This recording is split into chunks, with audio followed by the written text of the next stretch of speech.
Hello, people. I'm Detroit Miracle. Yes, and indeed. I am here to talk about social status or social classes amongst the population of people, of course. Okay, now you got three major classes or four because something below the poverty level is hellish, is beyond horrible. So that's also a class. Yeah, the world is like that in ways too, even though it doesn't have to be. And it's most unfortunate and it's crazy. And that should be done away with entirely. That below the poverty level, middle class, rich class thing. It should just be one whole of everyone doing well and prospering and working and building things that are incredible, of immensities. But I know that's another story. So we got these three classes which are divided, and chances are those three classes are generational and traditional. Meaning, if you take the poor class or below the impoverished level and you look back 100 years, do you think their families were doing any differently from them? Except the middle class, because that's a divider. Like people from the poor class or the impoverished can become middle class, but it's harder to be rich. But the middle class isn't such of a generational, because it's not where you pass wealth on to another or automatically all the people in this community will get the best jobs where others are denied. It doesn't really work like that. So it's something that if you obtain it, you're there. Now, anyway, getting back to the poor class, yeah. So if you see those people at any particular era and they are poor, then chances are their family members were poor and their family members, they're going back and back, you understand? Now, if somebody is in a middle class, it isn't something that is generational, it's something obtainable. It's like the poor can become middle class and the rich can fall to middle class status. Yeah, folks.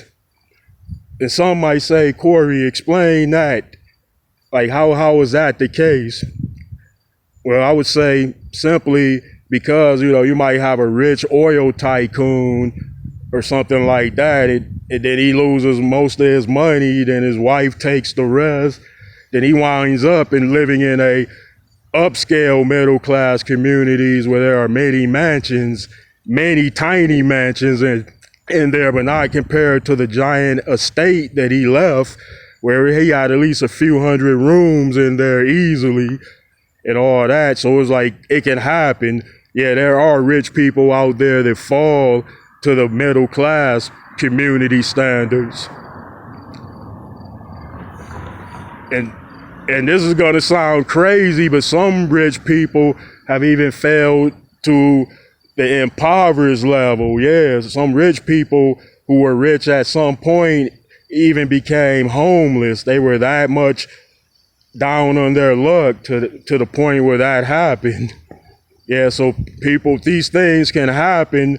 You have to do the right thing. You have to make the right choices, be in the right situation, and get out of a bad situation, get away from people that tear you down. And yeah, it's obtainable of the higher classes.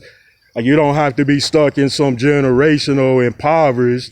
And you don't even have to be stuck in the middle class standard, because you can move on from that and obtain greater riches and greater fortunes.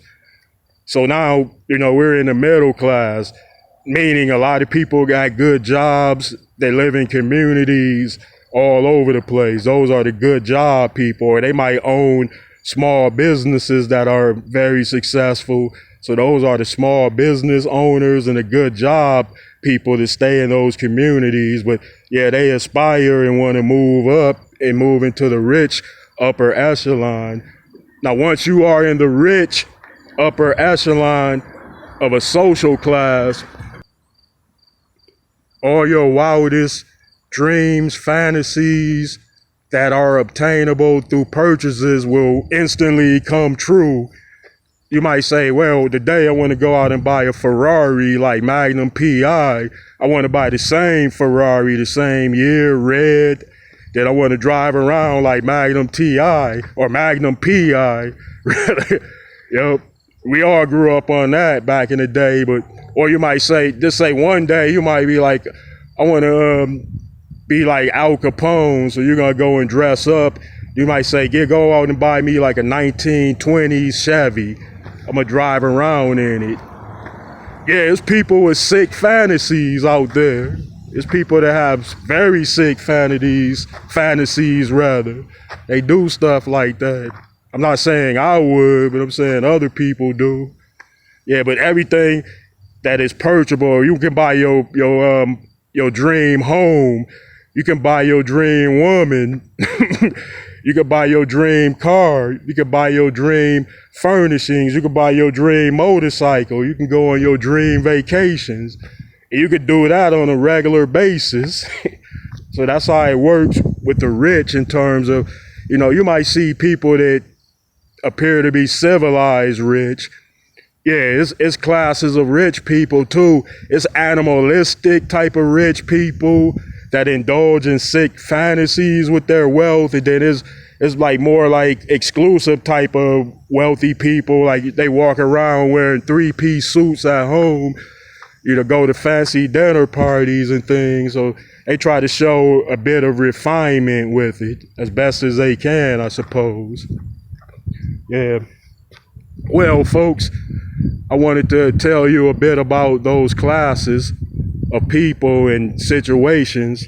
So now I'd appreciate it if you would give me those likes, comments, and please subscribe to Detroit Miracle.